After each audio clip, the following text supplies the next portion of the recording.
Hey everyone, welcome back to Classic Movement. I am James, and today we're doing something just a little different from what I've done in my previous videos. I had to buy a whole bunch of gear for my new project here on YouTube, and I decided to film all the stuff I got basically early on, and I did a little, decided to do a little unboxing video for you guys. So first up on the list was an Apple Pencil. This is the latest generation of Apple Pencil. It's got the haptic feedback, I think it's called. And I had the original Apple Pencil before, and this one feels way nicer. They work the same. I wouldn't say there's a big difference in how they work, other than you could access some secondary menus using the haptic feature on this Apple Pencil. But in terms of functionality and drawing, they're very, very similar. This one just has the softest plastic feel ever. The first Apple Pencil I had was piano finish, that hard but smooth plastic that always collects a lot of scratches, especially if it's black, but on white doesn't show too much. But this one is white, and it's made of just, it feels like the back of your neck. It's so smooth. I love how it feels. I actually had bought a silicone finger comfort pillow that goes around the pencil, and I ended up not even using it because I just love to have the direct feel of the pencil between my fingers. I really, really enjoy it. So that's the Apple Pencil. It's a really nice product. Glad I picked that up.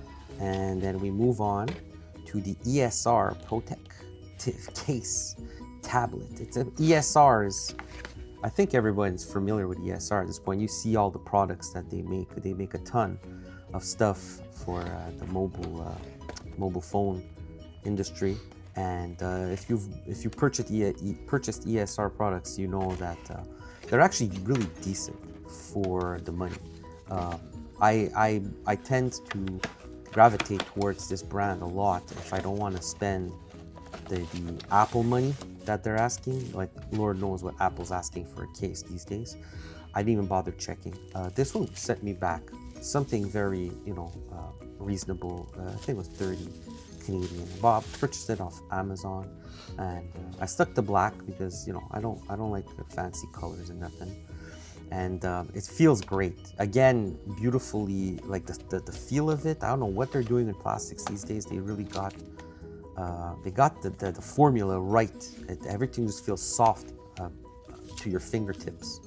And it came with this little stickers, which I have no clue what to do with, and your typical foam. And then, oh yeah, that's how you fold the case up, because I couldn't figure that one out. So it's cool that they included that, and you can see how magnetic it is, right? It's full of magnets. This entire backside is covered in magnets. It actually holds your iPad in place. So it's really well built. I have no doubt it'll last me a while. So that was pretty much it for the case. Coming up next is the big reveal. Here we come. It's the iPad, and this is just the box that Amazon shipped it in. So it's actually nestled inside here, and you can't see much. Sorry for the blurriness, guys. This is my first unboxing video. I also I didn't have any tripod. My lighting is horrible. I didn't have any lights. I just wanted to film this and share it with you guys. So it's gonna be a little rough. I promise you the next videos that I do unboxing wise, it will be a lot better. And here's the iPad. It's a M5, pretty recent version, right, of the chip. 256 gigabyte, 13 inch. So it set me back a couple of grand. Probably the most money I ever spent on an iPad. Yeah, I'm pretty sure it is. I usually use iPads for surfing and the occasional drawing, but since I'm going at it pretty hard with the artist's stuff, I figured that this is the time to pull the trigger. And I went with the 256 because I didn't want to end up with like I did with the last one. I just constantly fighting and deleting with my data to make room for the new stuff. So that's why I went with 256. But my feeling is it's going to get full pretty quick. So I have a solution to that later on after this. Towards the end of the video, you'll see what I mean. So this is the packaging it came in, and it's beautifully packaged, just like all Apple products. Everything in here is really nicely packaged. You see it's pretty bare bones, charger and cable and some instructions in there. I remember Apple stuff having a ton of stuff. I mean, they put stickers in there just to thank you. You know, it's all of that's gone now, guys. It's bare bones, you know. Their products are still solid, and that's why I stick to them. But I feel like as time goes on, they're getting, I don't know, things are getting really expensive. Apple products have always been expensive, but you're getting less.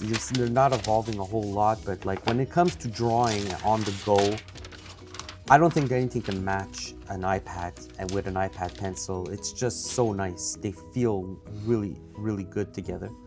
And this is what it looks like. So yeah, I was super pumped to use it. And before I officially start using it, I like to protect my stuff. And I heard about this paper feel screen protector. So I went ahead and I purchased one of those. And here I am now just preparing the surface. And these things are a nightmare, guys. I can't speak for everybody, but for me, I have the worst luck ever.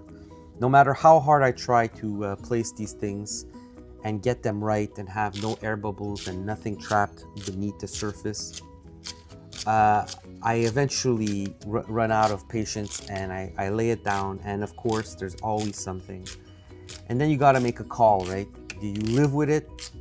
Do you try lifting it and maybe it'll stick back down? But you know, you just gotta make a call, whether you scrap it or restart. And I had two screen protectors in this package. So I could have always, you know, I could always try my hand at the second one. But the first one came down. You'll see that in a second. It came with this template here, which makes it a lot easier to place and align. You don't have to worry about that. You just have to worry about making sure it's clean. So this green film, which is just like just a protective film for the protector, basically, is gonna come into frame here. It locks in there on the right, so everything is aligned. And once you lay it down, you just gotta peel the green part now off of it, and it reveals the screen protector. And you see it has like a matte finish. This is my first paper feel screen protector, and it definitely gives me the paper feel. Like I didn't know what to expect. I had heard good things about these, and they're quite. When you're drawing a lot, you get that little bit of friction, a little bit of resistance when you draw, and it just makes you. It does fool you into thinking you're drawing on paper, right? Pretty good. I wanted it also because it helps eliminate some of the reflections, and I figured if I'm ever filming my iPad, you guys would appreciate that, the reflections getting away. So it minimizes them a little bit. You see, obviously, nothing gets rid of it completely, but you know, it minimizes it. And now I'm booting it up for the first time here, and I'm gonna set it up later. But the case. Sorry, the screen protector went down, and there's just one little tiny little place where I got a bubble.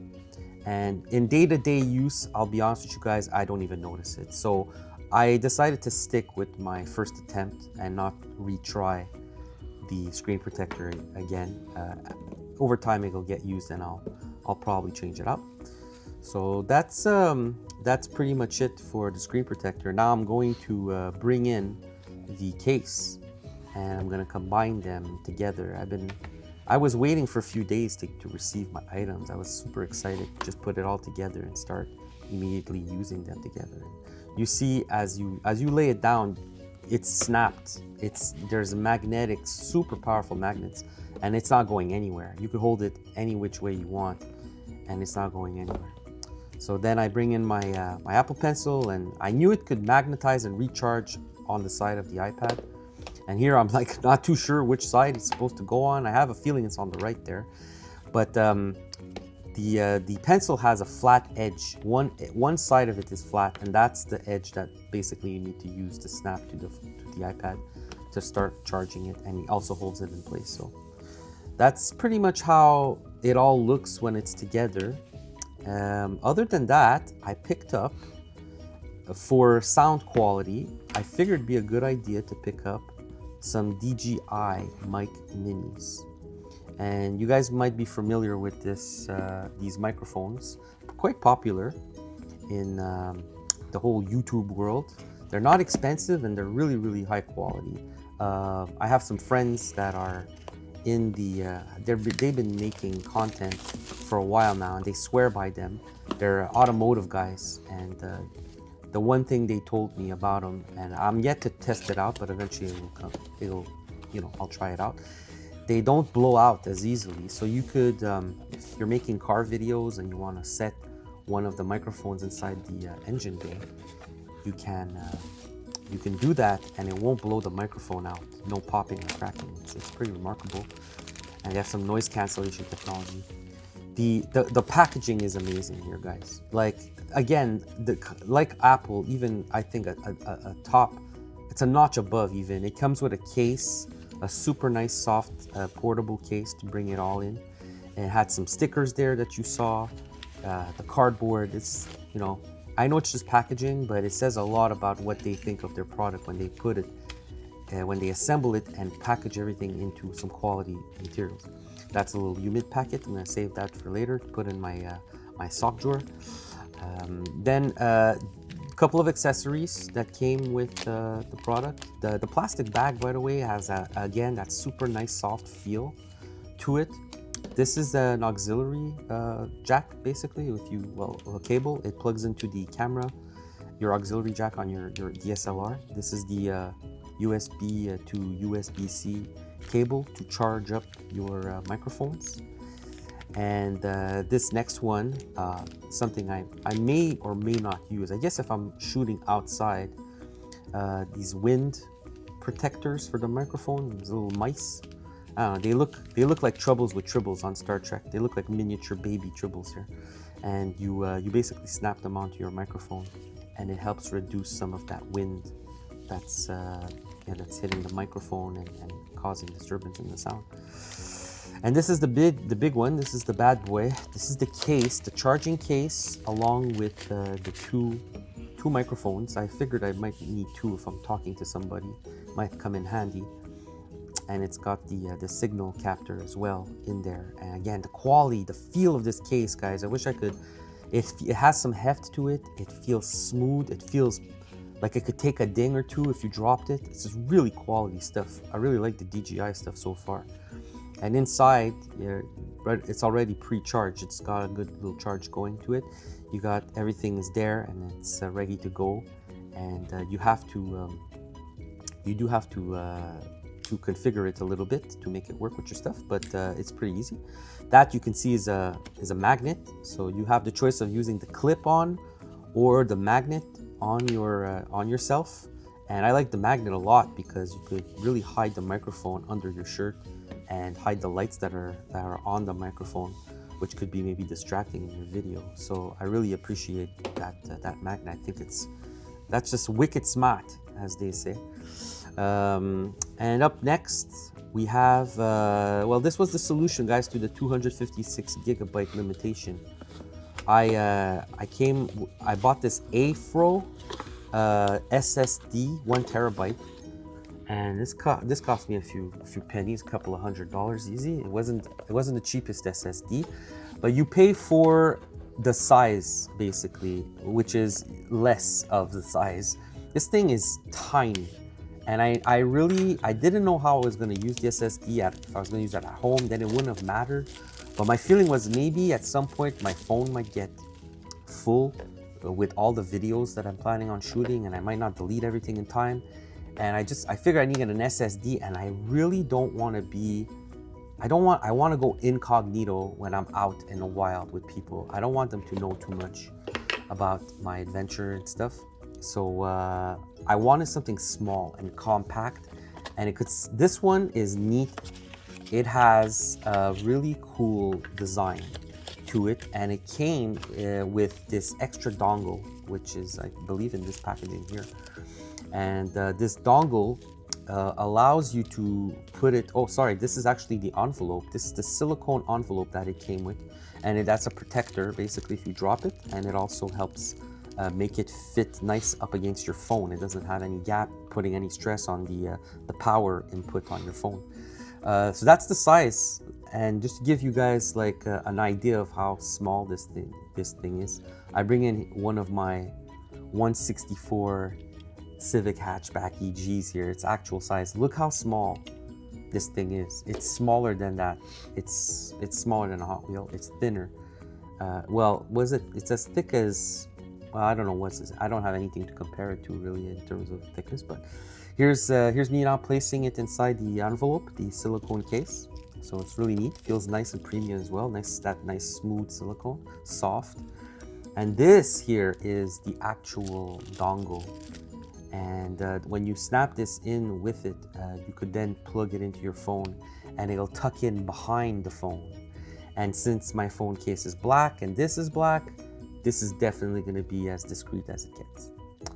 So that was pretty much the unboxing. This is now the iPad being put to the test. So I'm still rusty, guys, with my drawing skills. This was only a few days in once I decided that I was going to do YouTube and start drawing again. So I remember doing this drawing very quickly and sloppy, not putting everything I had into it. I had no real clue what I was going to do just yet. I had seen something online that looked cute, and I said, oh, maybe I could try my hand at that and make my own version. I just needed to draw something. I really wanted to test the iPad out. So I'm bringing in some color here, my base colors, as they say. And soon I'm gonna bring in a little bit more definition with some highlights. And I'm reworking my lines slowly. So it's coming along, it's looking good. But you notice something here, I didn't even bother cleaning up my black outline. I left it as is. Normally I would do that before moving on to the color. I just went straight for color. And I started erasing some of the black outline to clean it up, which is not my typical way. But like I said, it was just this is just the testing things out, you know, getting a feel for the Apple Pencil and Procreate. I had just installed the new Procreate version, and that's pretty much everything was new to me. I was looking for my brushes. Things were all upside down and stuff. So now I'm coming in with the colors and background, and it's looking really good, coming along. I'm not too sure. I decided to put her on the beach. I want to keep things simple. I didn't want to overdo it. I wanted to move on to, this isn't something that's going to see the light of day on a t-shirt or something. I don't think so anyway. So my goal was just to have something decent to look at and practice my gestures with my wrist and stuff while I was drawing. And it was coming along with the lighting. I was pretty happy. I want to give it like a tropical setting. You can see the bounce light here. I always try to think of like what the light is doing, where's it coming from, and then where is it bouncing. Like it tends to bounce off surfaces and back and illuminate shaded areas. So I'm trying to get the back of her arm there. And I brought in a tropical tree and a couple of flying seagulls there in the background, because why not? You know, it gives the image a little bit more life than what it had before, and the flower. And that's pretty much it. So that pretty much does it for this unboxing video, guys. I hope you guys enjoyed that. Thank you so much for watching, and I'll catch you guys on the next one.